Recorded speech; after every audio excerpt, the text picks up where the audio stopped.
What's up, guys? Welcome to another episode of the albumreview.net podcast. I'm Greg Potters.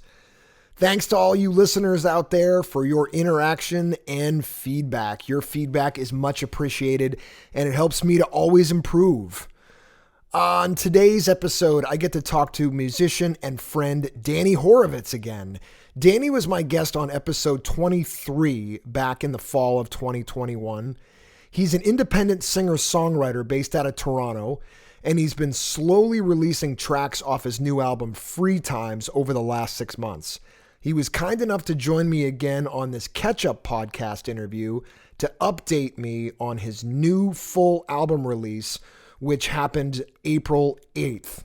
You need to hear Dany's music, which I will play for you on this episode, but you will also love Dany's optimism when you hear this interview. Dany is truly one of the good ones, you guys. He's one of the good guys. He's a good fella, you know? He's the kind of positive person you just want to be around. It's contagious. I'm so excited to welcome him back. Just to remind you all, you can read my reviews and listen to any of my podcast episodes by going to albumreview.net. These episodes can also be heard wherever podcasts are available. Please follow my podcast on your preferred platform so you can get regular updates on new episodes. Also, if you guys would be so kind as to pop a quick review or rate the podcast, that helps move the needle and get the word out there. In addition to listening, you can read over 40 written reviews at albumreview.net and pick up some merchandise from your favorite bands, such as trucker hats, t-shirts, your favorite albums, sound systems, and as I mentioned before in previous podcasts, the bookstore. Want to learn more about your favorite musician or your favorite band that you can't find on the internet? Go to albumreview.net and click on the store tab where you can grab a copy of different biographies and autobiographies from artists such as Slash, Sammy Hagar, Pink Floyd, Jeff Buckley, Nikki Sixx, Rush. I've also got the story of the making of Spotify, my favorite book of all time, The 4-Hour Work Week, and books written by authors that I've had on the podcast, such as the story of Ivan Bodley, called Am I Famous Yet? Memoir of a Working Class Rock Star. He was on episode 20 of the podcast. Kyle Hegarty and his book, The Accidental Business Nomad, where Kyle essentially gives you a backstage pass into how to work successfully across different cultures. And I've got Brian O'Connor's 2 books, Time Decorated and For the Record. I've got it all there for you, so go check it out. The bookstore at albumreview.net. All right, enough of this.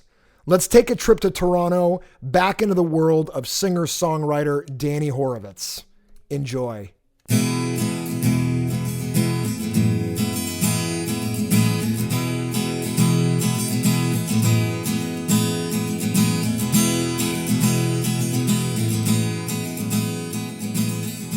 it's good to see you, man. How have you been? I've been really good. I've been Good. very good. Busy and also excited. I mean, the last time we spoke was last summer and I was gearing up for Yeah, I can't believe the it. first single. And then since then I've had 5 singles and now in a month, the full album. So I can't believe how much time has passed, but it's been awesome. And I'm really excited about it. And otherwise I've been really good. Toronto is a great city. And now that things are opening up a bit more, it feels like life is returning, which is nice. Same in Boston. It's been that way now for a couple weeks, and the schools have also said, we can take our masks off. And it's funny, now that everybody's shedding their masks, everybody's getting colds and this and that. It's been flying through my house, and so I'm really starting to. I've always realized the value of a mask, but now more so than ever. Because in the last 2 weeks, I've gotten nailed like twice. You'd think that you get over it once and then you're fine again, but I guess I got to get my immune system to boost back up again. So I just got back from Seattle a couple weeks ago, and I went out there partially, I went out there with my family partially as like just a getaway. And I promised myself I wasn't going to have any electronics. And then one morning I woke up and I was in the middle of nowhere, Oregon, and there was this beautiful snowfall. And I was like, my kids were outside playing and my wife was like doing her own thing. And I was like, I have an hour before we have to go anywhere. And so I just made a cup of coffee and sat in this unbelievably gorgeous porch overlooking this river in the middle of nowhere. And I was like, this is the most, like, I'm getting goosebumps thinking it. But I was cranking your album in my headphones and I was like, all right, that's it. So I flipped my computer open and I just started doing some writing. I want to keep doing this. I mean, this is awesome. And this has also kicked off a lot more conversations with more independent artists, and it's really motivated me to go out there and discover new stuff, and as I find stuff and really like it, just tell the world. Joining me again today, you guys, for a second time is Toronto-based musician, singer-songwriter Dany Horovitz. Dany was on episode 23 of the albumreview.net podcast, which you should also check out once you're done listening to this episode. Dany and I go deep into his album Free Times, and we break it down track by track. And Dany also gives us a glimpse into his songwriting abilities and how he recorded the album. And he plays live for us on that episode, so you guys got to go check it out. Once again, I've mentioned this before. I frequently use this platform to share the music of independent artists around the world who I think just have tremendous talent. And I do this to turn you, the listener, on to new music. So don't worry, I'm not going to abandon the popular album reviews. I still like doing that, but this is just a different way to help get good music out there to the masses. So Dany's with me today because his full album, Free Times, is set to be released April 8th, right, Dany? That is right. Greg, thank you for having me. I'm so happy to be back. I loved our chat earlier, episode 23. Some would call it the Michael Jordan of right. Had a great time talking with you. I'm really, really happy to be back to talk about my full album. You mentioned that you love, of all the songs on the album, Nothing Ever Ends, which we will get to, but it's currently the single that's out. So I hope you and your listeners have had a chance to listen to it. If not, feel free to temporarily pause this podcast, go back, get a sense of my music, who I am, and then come back to this podcast. But either way, I hope they enjoy this conversation. I know I will, because you're a great guy to talk to. Thanks, man. Yeah, you as well. So, since we last spoke, Dany's been slowly releasing different tracks from his album to kind of tease the listeners. And I wanted to talk about that in a couple minutes. But as I mentioned, April 8th, you'll have an opportunity to hear the whole thing. So Dany, how has the slow release of Free Times been going since we last talked? It's good, and I think it was the right call. My producer recommended a slow release. He made the point to me that nobody really listens to albums in full anymore. Some people do. If they're fans of yours, they will, but mostly people take a song, they like it, they put it on a playlist. No, that's true. For sure. And me as an independent artist only have so much time to promote songs. I think he's right about it, because months before I released any music, I would send the full playlist on a private, link to some family and friends. And I said to them, here you guys are very special and near and dear to me. Here's a couple of sneak peeks. And I could see the numbers, and the numbers after the first couple of songs drop off significantly in listenership. Not through any fault of their own, but it's just a natural way that we are now. Unless you're putting on a full vinyl, it's very hard to get people to listen to a full album, especially for music they've never heard before. So the slow release made more sense.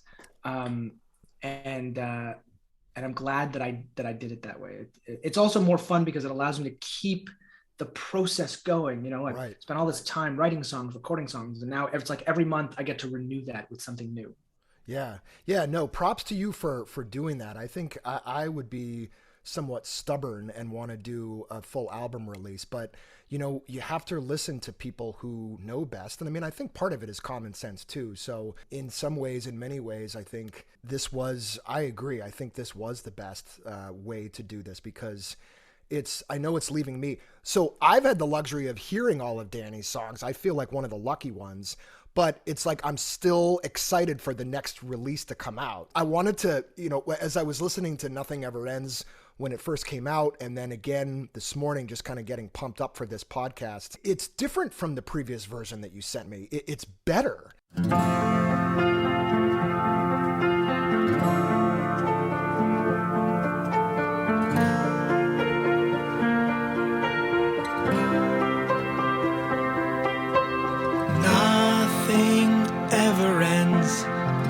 Except for me and you and everyone we know and everything we do.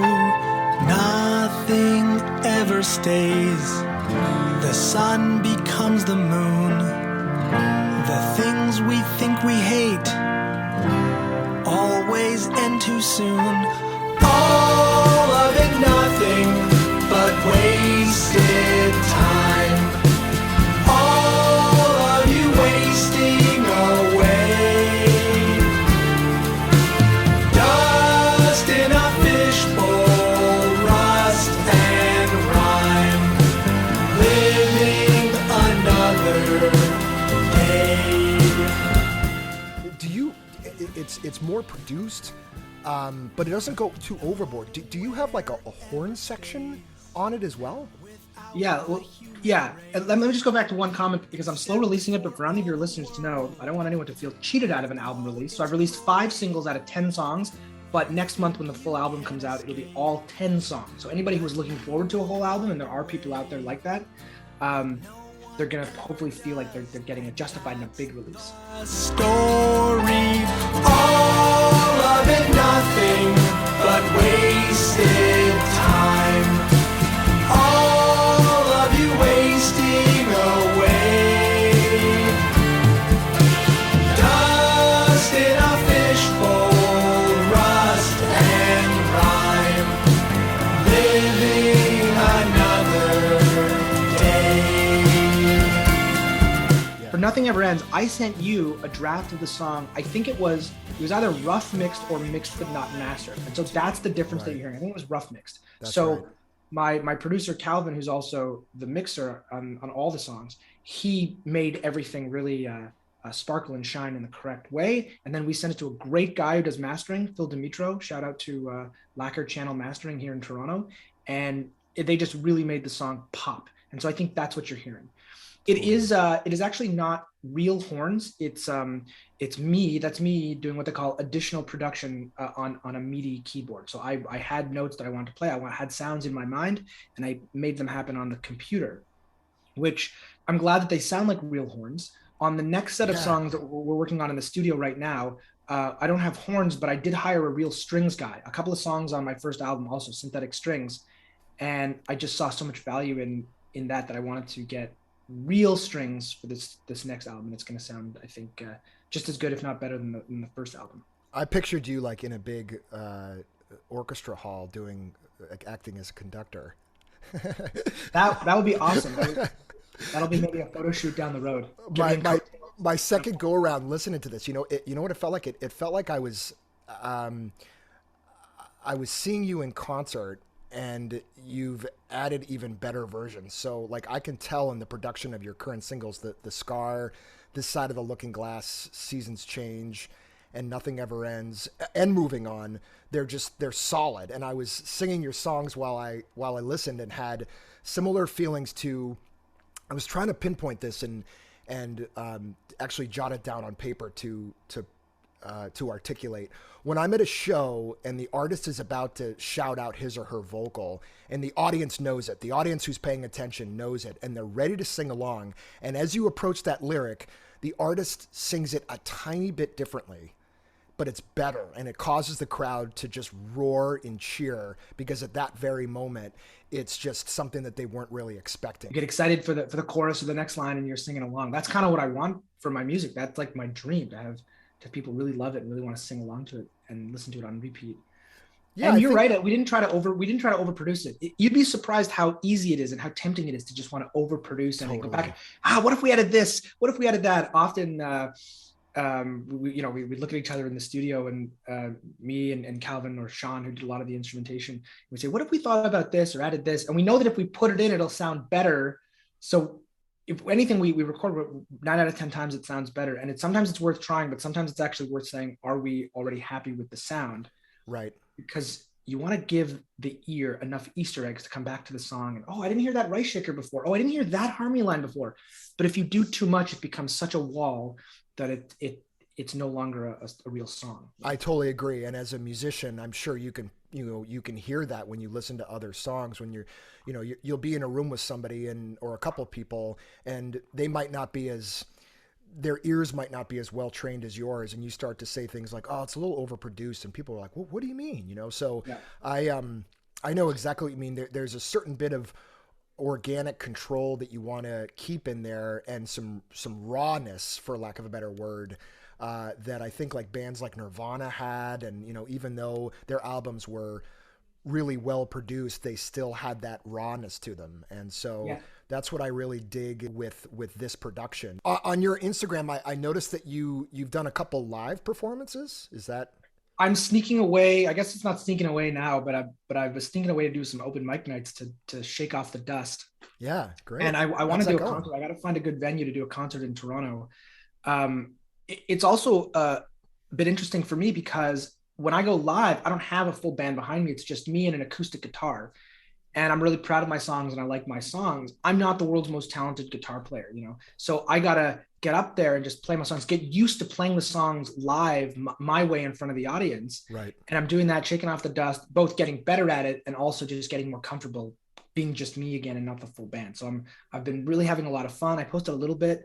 I also wanted to try out some new songs, which I in front of audiences as well, ones that maybe I'll record down the road.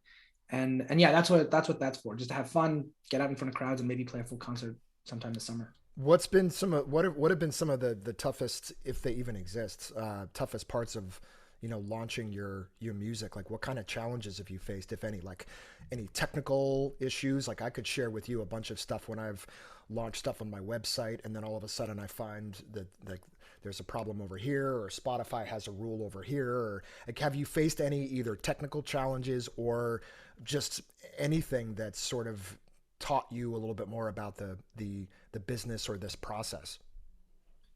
There've been a lot of challenges.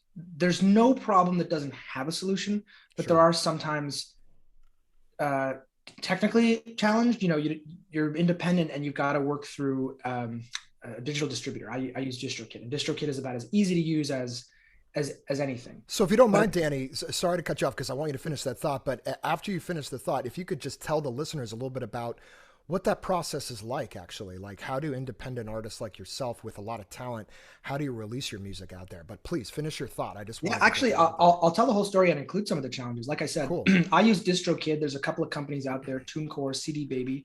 They all get well reviewed. To me, DistroKid seemed like the simplest one to use. And it is, it's as simple as it can be. You take your music, you upload it to DistroKid, you set a release date, and then they will distribute it out to everywhere, Spotify, Apple Music, and all these things. You upload the album art as well. But you have to be mindful of all of the timelines and the steps involved, because once you've uploaded the song, then there's the opportunity to go in and enter all the splits. So, you know, songwriting credit, or if you want to just give points to, you know, your musicians or producers. For an independent artist, not that there's a lot of money in that, but there's a lot of goodwill that you can build by showing that you care enough about the contributions others have put in. Right. That you have to take the lyrics and upload the lyrics. Or you don't have to, but you can. I wanted to make sure that that's in good order, that there's no punctuation. So that when people are listening on, say, Spotify, that they can actually see your lyrics pop up on their phone or on their desktop. Nice. Yeah.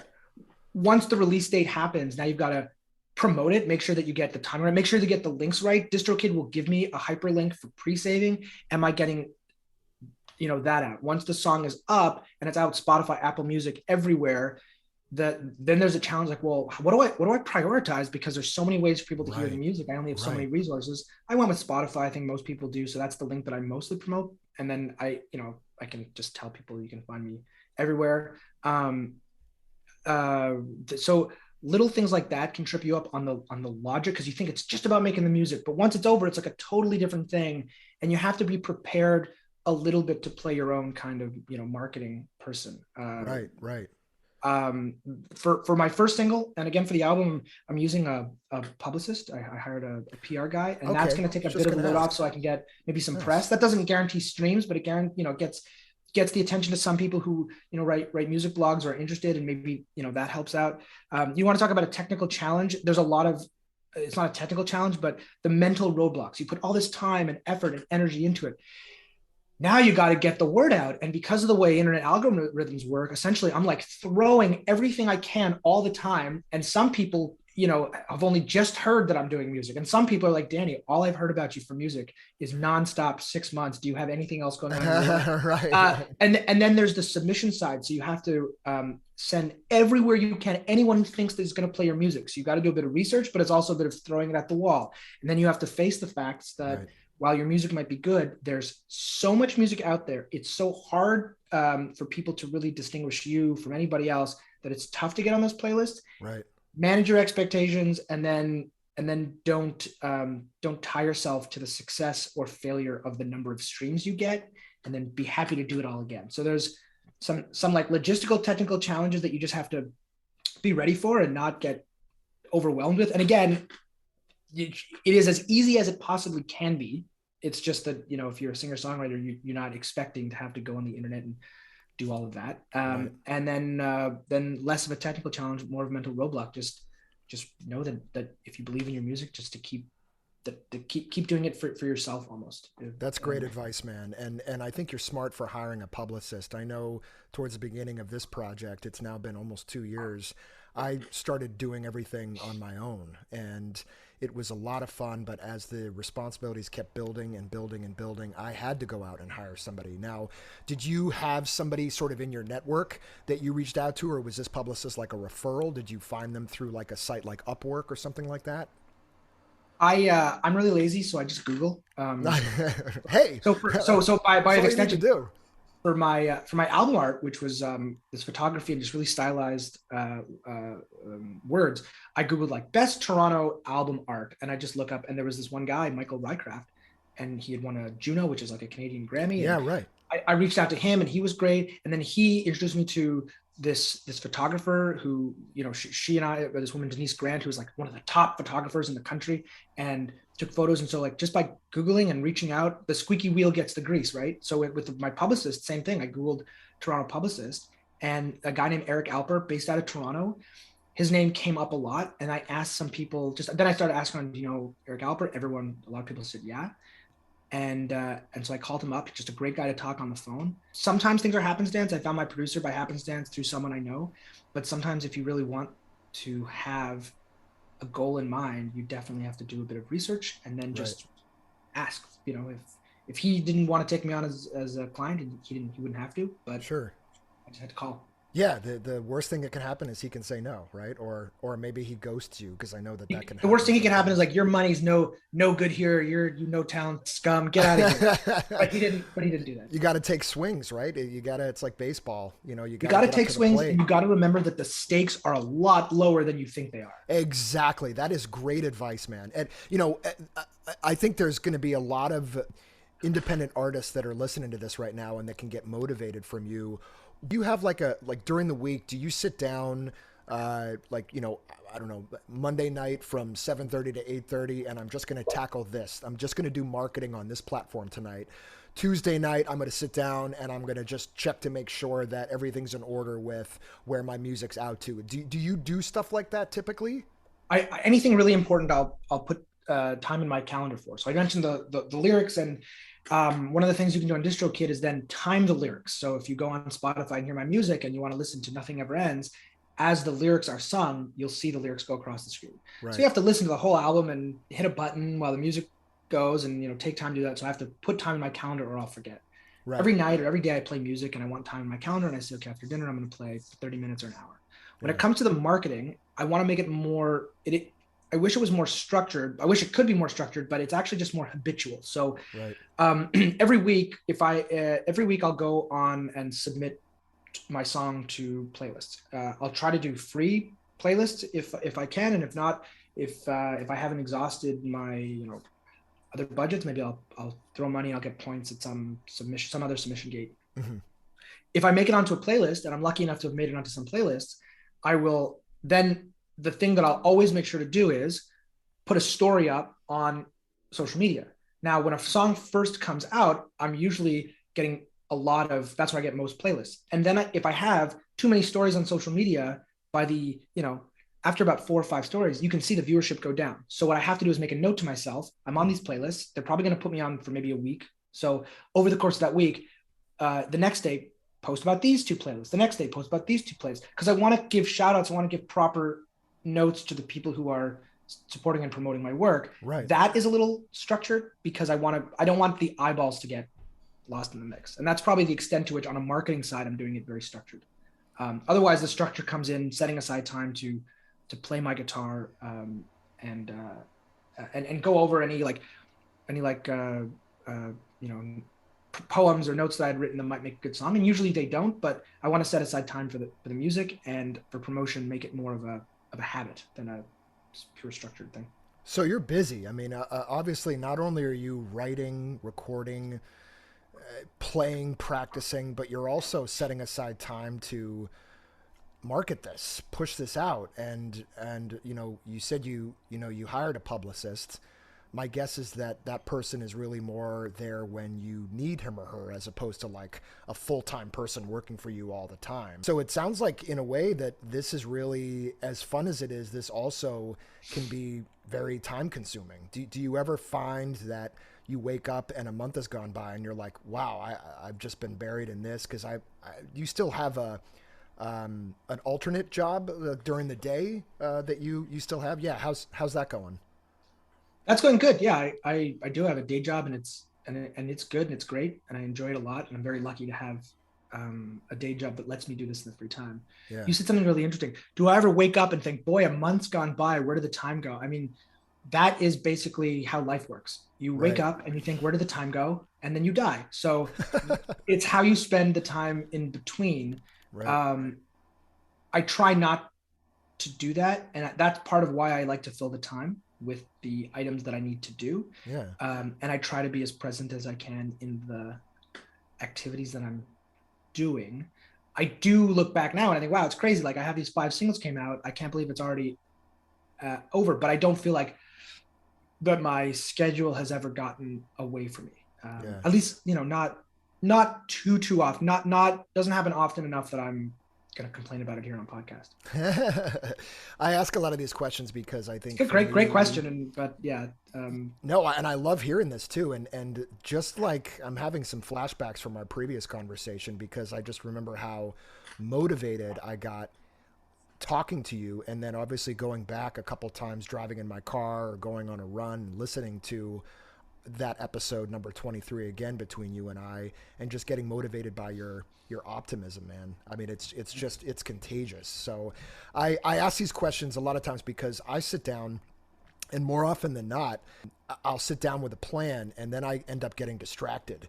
And I think for me, I have trouble sometimes prioritizing, like, okay, for an hour on Saturday, I'm going to just work on whatever, SEO, or I'm going to work on marketing, or I'm going to work on, and then I may go into my inbox. I found that email, a lot of these questions are coming to the surface for me now, because I once again recently reiterated my love for the book, The 4-Hour Workweek by Timothy Ferriss, who really teaches you how to structure your life. And it's not necessarily just for entrepreneurs, but it's really helped me. But part of what I also sometimes get challenged with is like sitting down. It's like I have this one task. I go to my email, which, by the way, can be a time sucker.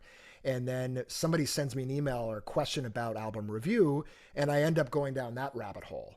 And so in many ways, it's like, for me, I've got to put blinders on and sit down at my desk and just say, for an hour, I'm going to put my headphones on, I'm going to put blinders on, and I'm just going to focus on this. I'm not going to check email. I'm not going to work on SEO. I'm not going to tweak that podcast or edit that there. I'll do that later, and kind of structure it all. I wonder if you ever get kind of sidetracked or distracted like that. Yeah, I mean, a lot of what happens in life is getting distracted. Right. It's something that's really important, though. You got to put it in your calendar, and if you forget, forgive yourself and do better the next time. There's this expression that I have come across called "eat the frog." I don't know why that's the expression, but it basically means do the thing that you don't really want to do and do it first. So if I don't really want to have to go on social media and do the promotion stuff, that's the thing. I'm gonna do it first thing in the morning. I'm gonna get it done.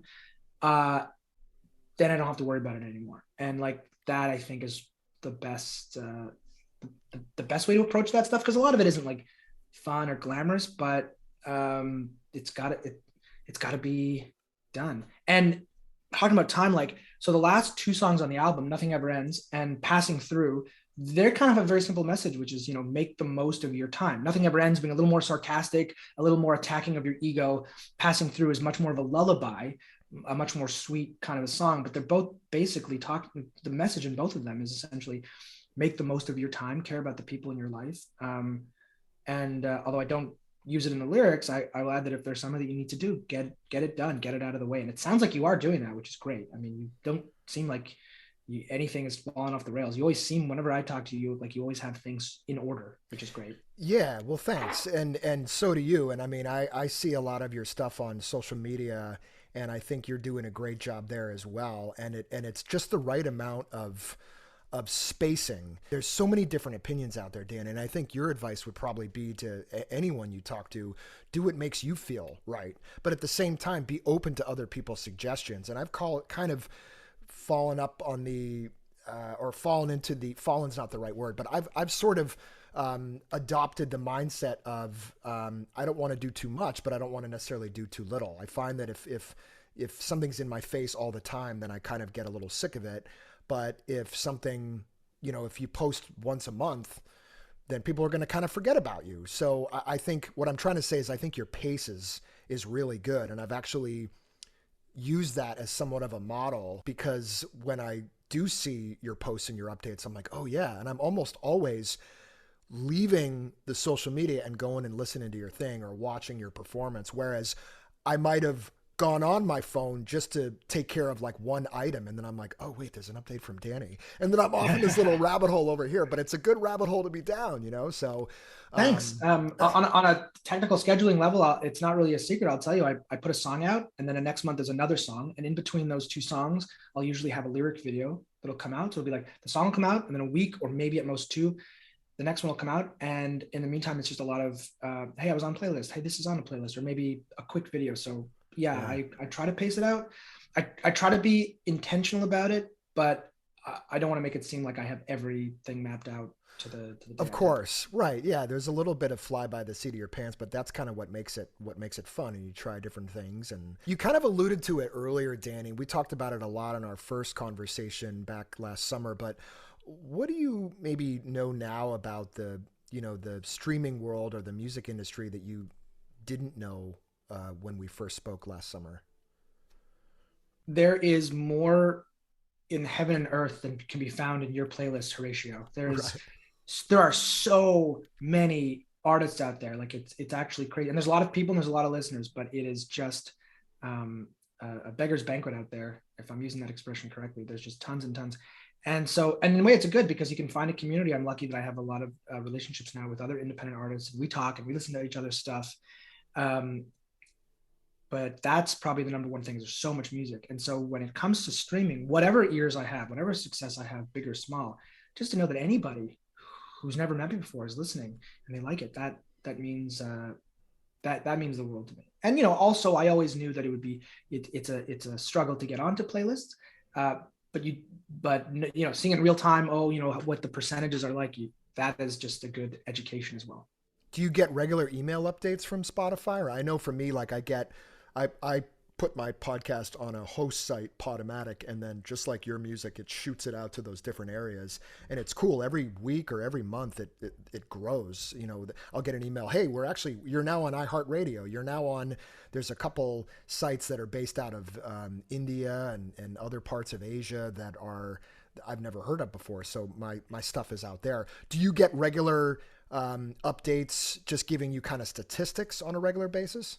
There's an app for artists called Spotify for Artists, and it gives me statistics that updates daily. When a song first comes out, it actually updates in real time for the first week. And then after that, every day you just see, oh, this is how many people streamed you yesterday. This is how many people are now following you. This is how many people in the last month have been listening to your music. And it shifts every day. So it's a new 28-day time frame. And that's a cool tool as well, where people are listening to your music, that kind of thing. And that's always interesting to me.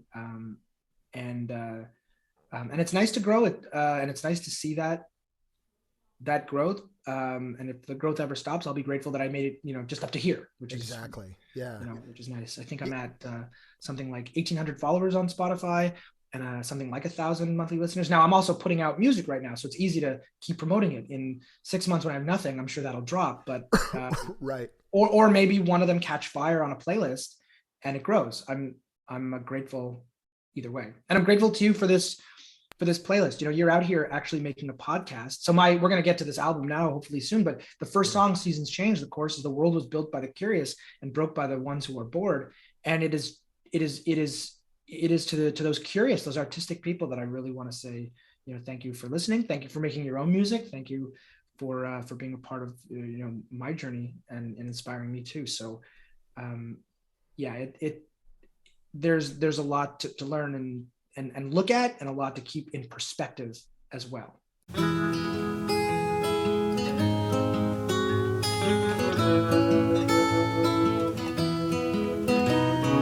One more day to tomorrow, a minute since yesterday. 3 months soon will follow, the seasons never stay. Where were we last autumn? We were strangers in the spring. Now that snow has fallen, we are strangers once again. The world was built by the curious and broke by the ones who are bored. In time the seasons may ruin us and take all that we adored. Paint all your pictures and sing all your songs. Energies change and stories reframe. Forget all your reasons and right all your wrongs. The more things change, the less they stay the same. The world was built by the curious and broke by the ones who are bored. In time the seasons may ruin us and take all that we adored.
Things that I've gotten out of this, I mean, there's so many, but just out of this experience over the last 2 years is meeting people like yourself. And there's so many things that have happened that I wasn't even expecting.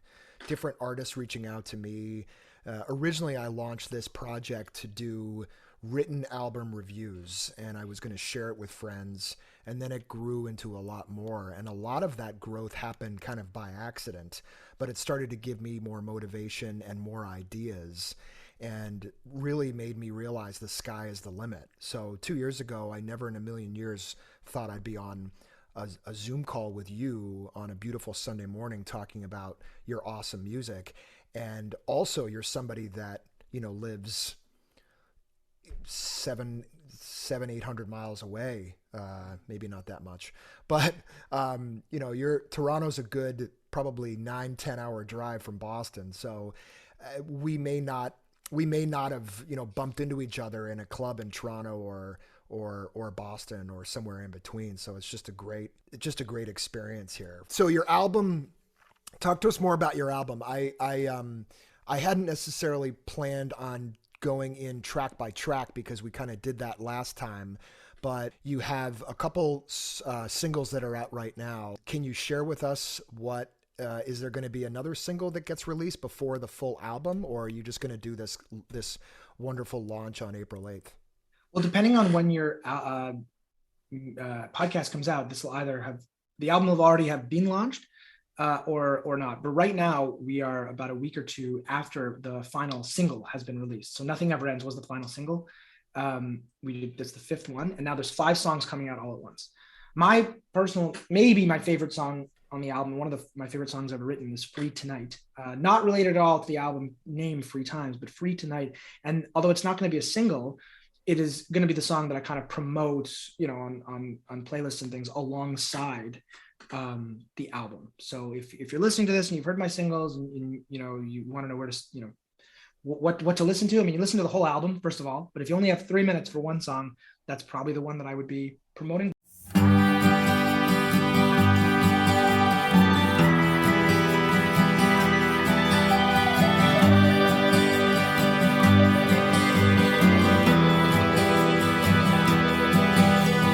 Close your eyes and feel my face, and take me in your warm embrace. The fears inside will always show, but here the only truth I know. The shadows will not find you in the dark. City boys and city girls and sleepless nights of city thrills, electric heat from wildfires and promises of wild desires, but promises won't keep you warm tonight. Our worst fears, if we're being true, are growing old and feeling through with faded dreams we never kept, and broken lives and hearts that wept. But our worst fears are shadows in the dark.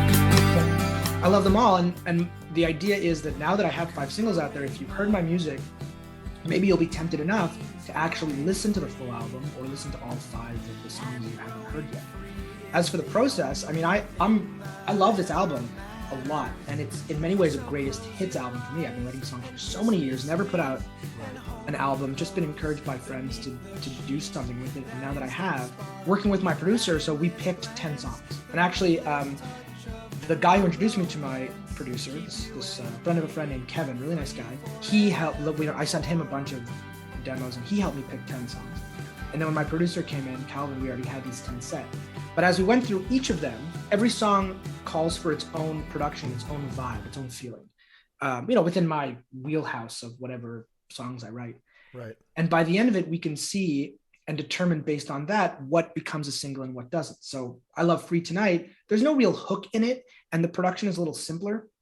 And so, we thought it doesn't need to be a single. Moving On, which was the first single, there's so much in it, and there's like a ukulele, and we really worked on the harmonies and the percussion. John Foster, who's the drummer on everything, he did an incredible job. We thought that's got to be a single. 1, 2, 3, 4.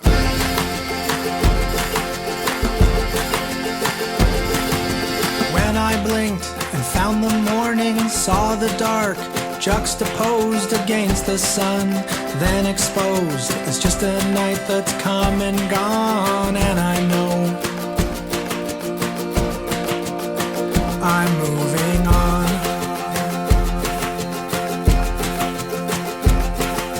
Where I'd gone, I'd lost direction, couldn't see my own reflection, standing still but many miles. I found myself after a while in the bright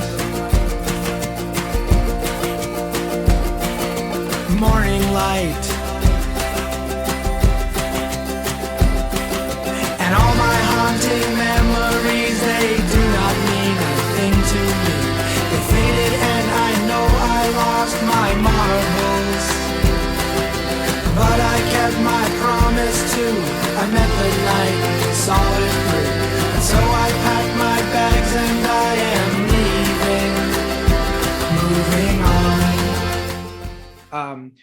with the Scar, Calvin thought, I really like your vocal performance on that. If you have room for that as a single, you should add that as a single. So it was a number of conversations around what would or wouldn't be a single. Because at the end of the day, when I listen to it, in a lot of ways, I'm like, boy, maybe I'm just full of myself, but every song should be a number one, So it's a lot of it is conversations with people you trust to figure out what actually should be a single, why. And it's a combination of what'll sound a little different, what'll catch attention, what might make it onto a playlist, but also just like, what are the favorite songs of people who aren't so close to the material? And that's usually my collaborators.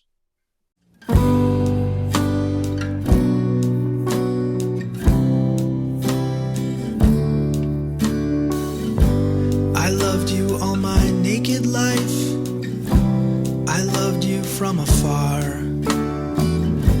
I loved you for your sorrow. I loved you for your scar. I loved it when we passed each other in the hall. I cherished every wave from you, each smile, every call. But I hated every day with you, your beauty and your youth. Was jealous of your love for me. I couldn't stand the truth that I only loved you from afar. Any future songs that you're recording or working on, anything new? Yeah. Oh, thank you for asking. I'm in the studio right now. I have 10 more songs. So I wrote a bunch of other songs, and I went deep into my, quote unquote back catalog, and we picked 10 more songs, and we're recording them now. I'm super excited. I'm not sure if I'm going to put out one album or maybe split it up into 2 EPs, again, to maximize releases. There's going to be more drive to some of the songs. One of the things on Free Times is I liked a lot of the energy that I was able to bring. When I write songs on the acoustic guitar, it's often a little slower, just for whatever reason, the pacing, and we get into the studio and it just, there's so much energy that the drummer and the bassist give. So I've been writing some songs thinking intentionally with a bit more drive. Right. So we're working on that right now. I've heard a bit of the rough drafts. They sound to me incredible, and I'm really excited. So watch out for that later this year in the fall, and possibly a second EP next year around this time. As well as now I'm just sitting down writing entirely new songs to get another basket, so that next November, December, January, I can go back into the studio, and this way just have a pipeline while I've still got something to say and songs that I think are worth recording, get a pipeline going.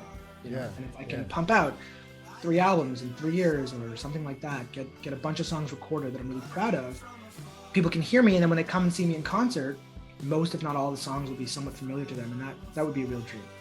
Yeah, well, you kind of answered my next question in regards to, asking you if you had other announcements regarding a new album or releases.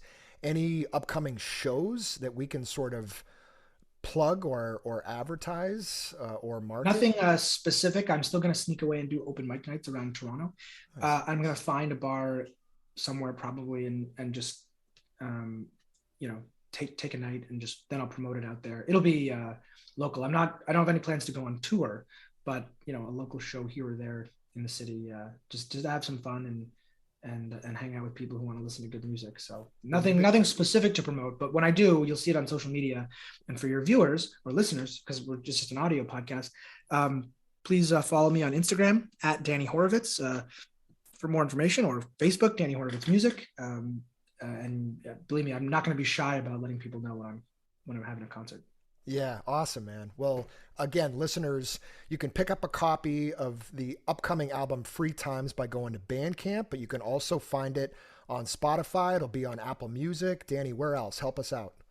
It's everywhere you can get music. Spotify, Apple Music, YouTube Music, Amazon Music. I've got lyric videos for the singles that are come out on my own YouTube page. Everywhere you get music, get it. I guess the number one thing is please follow me on Spotify or Apple Music, wherever you get. Just follow me. What to talk about the album. I mean, you may be familiar with some of my singles already. If not, check out my page on Spotify. You'll see Moving On is up there, which is kind of like a cool folky pub song. Seasons Change is a bit of a country song. The Scar is a very kind of dark look at yourself and it's kind of a ballad, but it's about someone who who wants to love someone else but can't. Nothing Ever Ends is this kind of like ironic song where it sounds like a 50s love ballad, but it's actually about existential dread. Dust in a Fishbowl, baby. Dust in a Fishbowl. And then This Side of the Looking Glass, which is just genuinely a sweet song about the importance of loving yourself, taking care of yourself, and then putting yourself in a good position to find all the other good things in life. Those are the singles that are out. But then there's the rest of the album that's worth listening to. I think, like I touched on Free Tonight, which also has a bit of those synthetic horns that you really like, and a bit of the there's a beautiful mandolin in that song that I just would love people to hear just for the mandolin. There's a song Care For You, which I wrote as a very sweet, it's a great example of how songs change in the studio. It's a sweet song that I wrote in the acoustic guitar. And when we got into the studio, we ended up making this kind of like almost dirty, bass heavy, almost like a Roadhouse song that changed the caliber of it completely. Be My Baby Tonight, which might be as close as I ever get to writing a jazz song. It's just me riffing on different variations of E and A on the guitar. And it basically a song that romanticizes a one night stand. And I wrote many years ago, and I'm happy it was on the album. We talked about Passing Through, which is a very sweet lullaby, just really the importance of acknowledging and loving the people in your life and not letting your ego get out of hand. Temple in the Sky. Temple in the Sky is like maybe Calvin's favorite song, but he knew it wouldn't be a single, but he liked the vocal performance on it. And it's just this really, it's almost like an allegory. It's a guy who sees a temple and he goes up there and the temple is destroyed and the world below is destroyed. And it's if you haven't heard it before, I just give it a listen. I'd love to hear what people think about it. And I feel like those are all the extra songs. So no announcements, but hopefully I've done a bit of a checklist on each of the songs that pique someone's interest. And to anybody who hasn't heard me before, just listen to any of them. I'm so proud of all the songs. Just give one a chance. If you don't like it, I'm not gonna hold anything against you if you don't want to hear the rest of them. But if you hear one, I think you'll like it enough to try the others as well. Absolutely, man. And nowadays there's less of an investment that the listener has to make, right? So just go to one of these platforms. I myself, and as you can tell by the name of the site, albumreview.net, I am still a huge advocate of the album, but I think Dany is doing this smart where he has been slowly releasing singles. Right now you can hear The Scar, This Side of the Looking Glass, Seasons Change, Nothing Ever Ends, and Moving On, right? On Spotify. And then, like we said, and we'll say it again and again, April 8th is when the full album is going to be released. Dany mentioned that, you can follow him on Spotify, follow him on Instagram. That's DANY, one N, so DANYHOROVITZ. And you can also find him on Facebook and really anywhere. Just Google Dany's name and you'll be able to connect to his stuff. So Dany, we're definitely going to review an album together at some point on a future podcast, an artist that you and I like. I've found that I just enjoy so much more doing a review with another musician, and not just your music, but something that maybe influenced you growing up. I remember you told me last time that the Beatles were a huge influence of yours. Yeah. Maybe number one for sure. But a lot of artists, we can talk offline about the right artist, but yeah, anything, the Beatles would be for me, number one, but like Leonard Cohen was a huge influence on me lyrically and still is. I went to an open mic night and the guy was like, you've got a bit of Leonard Cohen, but 2 octaves up. And I was like, thank you. I'll take that as a compliment. Yeah, right. Leonard Cohen, that gravelly, deep voice. But yeah. One of my last questions, what have you been, aside from working on your own tunes lately, what have you been listening to more often than not over the last couple of weeks? Like, what have you had either in your stereo or on your headphones? I also have a record player, vinyl player. So I've been listening to Cat Stevens' greatest hits quite a bit. I just think he's just tremendous. Someone gifted me an album from The National, and I was listening to that one, and they're great.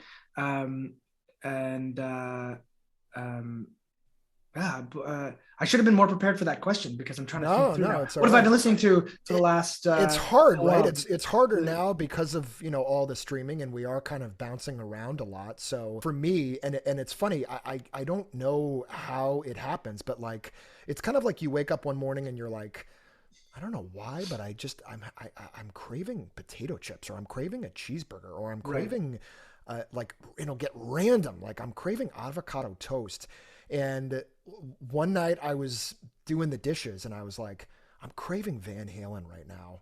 Yeah. And then I heard one song and then I just dove down that rabbit hole and I had fun for like 3 days and I just was cranking through Van Halen albums. And I was like, all right, I'm done. I'm going to move on to something else. So Yeah. Maybe I can add this. I just remember yeah, there's a group called New Artist Spotlight. They're a group of independent musicians and they have various New Artist Spotlight playlists. And they've been very kind to me, putting me on their playlist.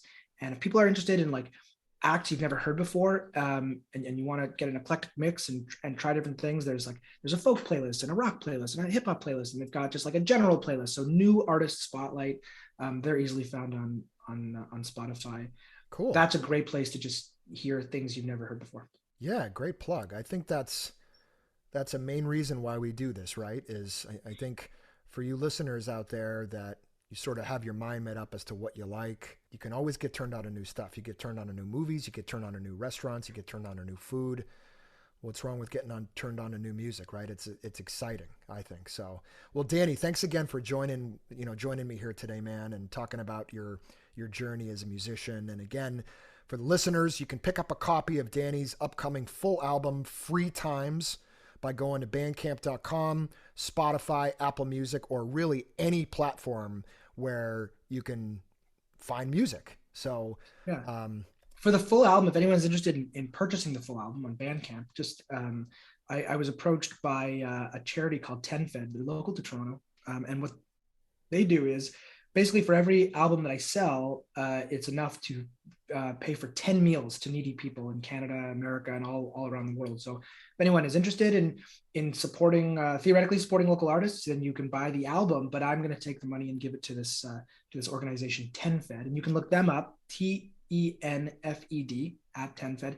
And I think what they're doing is really good. So thank you for reminding me about the Bandcamp link. And something I wanted to say is you in a month, you'll be able to stream the album anywhere. But if you want to own the songs, you can buy it on iTunes if that's easier. But if you want to own the songs and get an e-booklet and also help feed some people, that's one way to do that. Help feed some people. Not only are you helping Dany out, but you're also helping out people, real people in need. So I really have to say I'm proud to be associated with you and to be on kind of your regular contact list and chatting with you. I feel like such a cheerleader sitting here in Boston, getting more people into your music. Now that the weather's starting to get a little bit better here, I'm going to have more cookouts in my backyard and I'm going to be blasting some of your tunes. And I've written in a bunch of my podcasts in different reviews. I love it when someone kind of taps me on the shoulder and they're like, hey, what, as they're holding their plate in their hand, ready for me to give them another hot dog off the grill, they're like, what do you got going on here on the stereo? What is this? I haven't heard this before. I live for stuff like that. So that's awesome. I can't thank you enough, Greg, for being a supporter, for being a cheerleader. That's actually the single most important thing. Word of mouth means more, I think, for promotion than anything else. I agree. And you've been so kind to me and so great, and it keeps me encouraged. So to write. So thank you for listening and liking my music. Thank you for being a big champion of mine. And also, like, you're just a great guy to talk to as well. So it's my pleasure. You've got a great attitude. You've got a great attitude too, man. And that's huge. And you lift me up a lot of times too. So part of why I like to be a little different from other album review sites is, as many are really objective, I tend to be a little less objective. And I like to share my experiences with people when I'm talking about an album. And this is what this makes me feel like, whether it be being on the beach in 1992 or whatever it might be. Also, it's album reviews, but it's also just like, these are albums that we love. These are this is music that we think about all the time. That's valuable to remind people, hey, there's this great album that you should listen to front to back, and here's why. Maybe it's an artist you heard about, maybe it's an artist you didn't, but listen to all of these tracks, and here's why. That's great. Yeah, and it makes you feel good too in the long run. So awesome. Well, hey, what do you got planned for the rest of the day? You got a leisurely day, leisurely Sunday, or you got more stuff to do? I do have a bit of a leisurely day. Nice. Last night was a St. Patrick's Day party at some friend's house, and we had a good time. And cool. So this morning, I think my whole day was like, talk to Greg, drink coffee, and just music. Nice, man. Awesome. Cool. Yeah, so that's my day. I was looking forward to today because I was going to get to talk to you in the morning and then after lunch go out and get some fresh air, because I work from home And so typically I work 8 or 9 to 5 o'clock, and then I'll shut one laptop that's sitting here about 2 feet from me, and I'll open this one and do this work. So this has been such a gift, but I do have to admit, some nights I don't really shut down until 8, 9 o'clock. And then I wonder the next morning why I'm dizzy, because I've been staring at a we computer talk about screen. labors of love and we forget it's still labor. It still is, but it doesn't feel that way. But you're absolutely right. Your body, and I think the time change as well. But yeah, went to Seattle a couple weeks ago. That was amazing. I went there kind of on like a musical pilgrimage. Went to the Mopop Museum, which is the Museum of Popular Culture. Got to see the Nirvana and the Pearl Jam. Nirvana had a wing. Pearl Jam had its own floor, but it was a lot of stuff from there. Is it clothing, concert stuff? But then it got really cool where there were literally like set lists that Kurt wrote down in 1988, 89, little notes that he wrote down about, a song that they were going to play at a gig, or clothing, different guitars. It had their whole setup from that Unplugged concert that they did in 94, like not long before Kurt died. And it was just really cool to be there and see that. Part of my motivation to be out there as well was to get turned on to some newer Seattle music. Unfortunately, I didn't really get a chance to do that as much. I had my kids with me, and not that was a damper, but I was so exhausted every night from running around all day that, it'd be 9 o'clock and I would be cross-eyed and just ready to hit the hay. I did get a chance to get out into the country, get out of the city, and rented a house and just kind of unwound for a couple days, a week, and sort of regroup and refresh. And I'd never been to the Northwest before. It's just beautiful country out there. So beautiful. Yeah, it seems like it. I've never been to the Northwest, but one of my brothers lives in LA. So, and two of my brothers live out in British Columbia. So I'm increasingly going to the West Coast. Yeah. Everything I see about Seattle and that whole area just seems beautiful. Plus, we don't talk about Seattle anymore, but they really had a moment in the 90s, and my God, that moment is having a renaissance right now. So it's cool that you went out there and saw that Nirvana and Pearl Jam stuff. Yeah, I really felt, it was a strange but good feeling. I really had a lot of flashbacks from being a kid, but it also was fun to kind of, like I said, sort of feel like I was on a little bit of a pilgrimage. But it reminded me of how important that music was, and it also made me what's the word I'm looking for? I was further confident that I wasn't just glomming onto what was popular, that this came out and then this came out and it was just what was on the radio and I was listening. When I go back and listen to those artists today, I still get that same feeling. If anything, I get even more of an emotional feeling, and I'm like, God, these guys were good. And back in September of last year, 2021, there was a week time frame. Nevermind came out, Soundgarden's Bad Motorfinger came out, Red Hot Chili Peppers' Blood Sugar Sex Magic came out. There are a bunch of other like really, really groundbreaking hip hop albums that came out, and it was all within like 3 to 4 weeks of each other. And a ton of the bands, yes, were out of Seattle. And I'm not sure when the next time frame like that is going to come again. I hope it is, and that's kind of what keeps me hanging on and motivated, that there'll be some sort of surge like that again. But it's really humbling, and also it warms my heart when I think about it. Can I give a little perspective on that, which is that Yeah. I think it is still going on. It's just not going on for someone like you or someone like me. It is going on for whoever is young today, and it's always been that way. People are always just too eager to on what's going on today. They just are. They just always are. This happens probably most famously with Saturday Night Live. Everyone, it's Saturday Night Live, Saturday Night Dead, and all this stuff. And it's because they're not young anymore. They always remember fondly the things in the past. But the great thing about things that are popular is that when you get older, you have them. They're important to you, and you get that feeling because they were important to you then.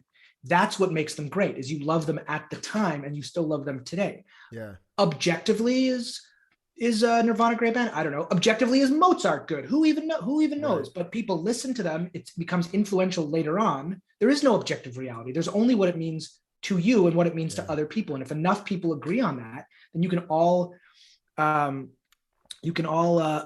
a common ground of hanging out.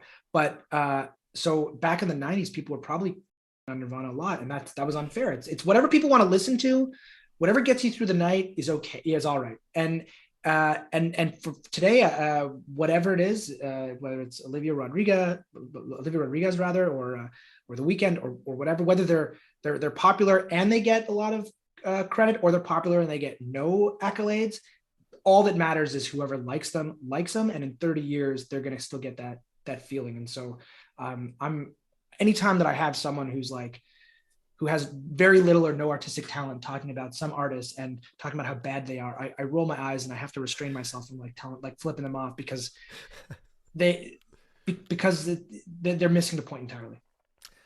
It's the true value of art, right? And well spoken. That's what it means to you. That's all that matters. Yeah, you're absolutely right, man. So many things you say should be in a book, in my opinion. So your optimism too it's contagious.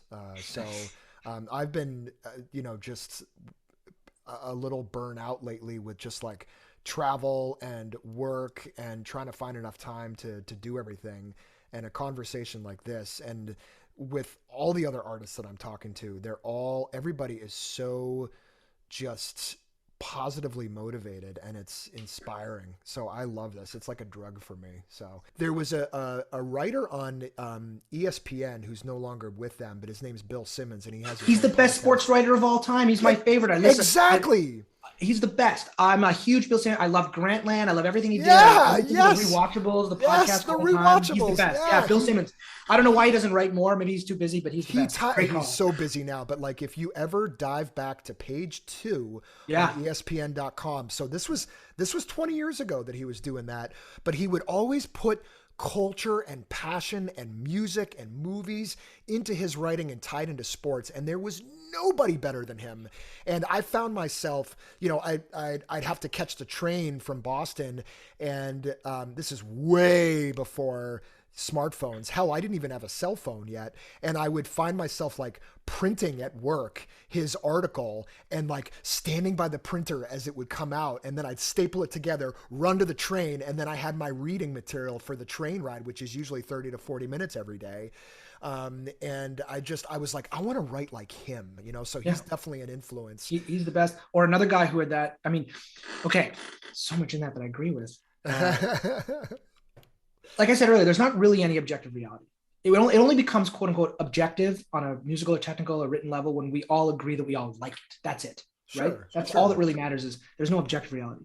So a guy who wrote very similar to that was Roger Ebert for film. And actually Bill Simmons loves Roger Ebert too. Yeah. And he was like one of my favorite writers. And the thing that made him so good is he knew he had such knowledge of film technique and craft and history, but his reviews were almost always autobiographical. He always connected it to himself, what it meant to him. Right. And when he liked something, he was not afraid to be a real cheerleader for it. And he was unembarrassed about that. And that, I think, is what really makes his work jump off the page, as opposed to someone who sits there and tries to pretend like they are some kind of a judge, as if there is some objectivity. There's not. There's only what it means to you. It's art. And he I think he knew that intuitively. I think Bill Simmons gets that. Bill Simmons, in a very similar way, he is clearly a guy who just loves hanging out. And I think he used his articles as a way to hang out with the readers. He uses his podcast now as a way to hang out with his guests and his listeners, and it comes across. So for your podcast, like, same thing. If you don't try to be objective, like, it's great that you are a fan, and it's great that you are someone who cares about music and listens to it and likes it. Like, I don't see why you would ever need to have to change that. Yeah, it's a great point, man. I'm glad you agree with it too. Try not to appeal to all the masses. I've learned that as well. Like, be yourself. Kevin Kelly book called 1000 True Fans. And in short, it's really an article that he wrote, Kevin Kelly, about don't try to be everything to everyone. And that's kind of what I started doing when I first went into it. I'm like, how can I appeal to the masses? Like, how can I draw people from this demographic and that demographic?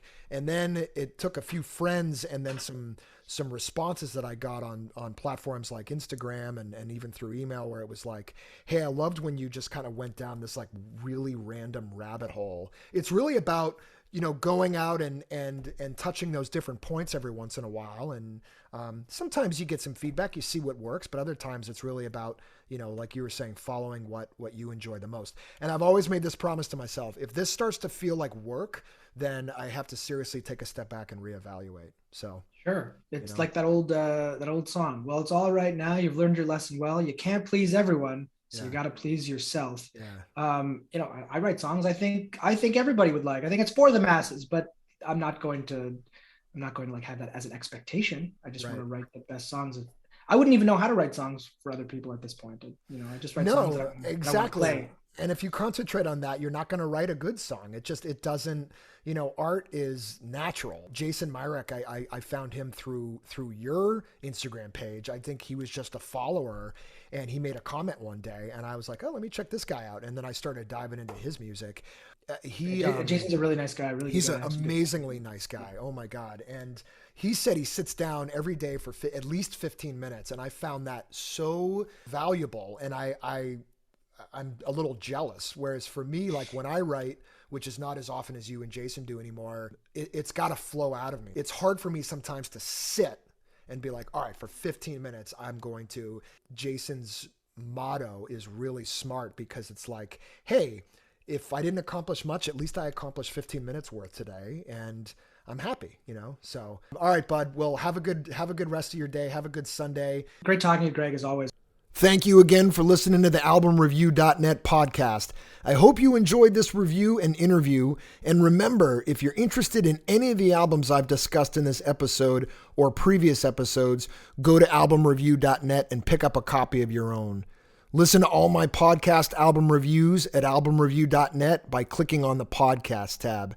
They can also be heard wherever podcasts are available. Please follow my podcast on your preferred platform so you can get regular updates on new episodes. Also, if you guys would be so kind as to pop a quick review or rate the podcast, that helps move the needle and get the word out there. Lastly, I do want to hear from you, so please email me your feedback, album review requests, and any questions you may have to gpotters@albumreview.net. That's GPOTTERS at albumreview.net. Stay tuned for updates on Instagram and Facebook. You can find me at albumreviewnet.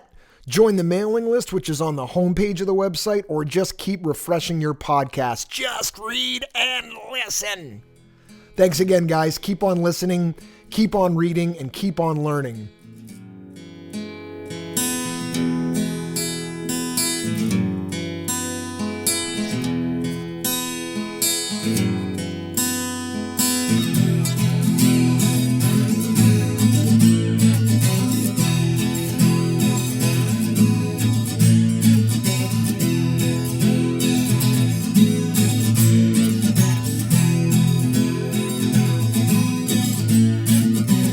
Take a trip down by the highway. Take a trip down by the highway. Take a trip down by the highway. Take a trip down by the highway. Take a trip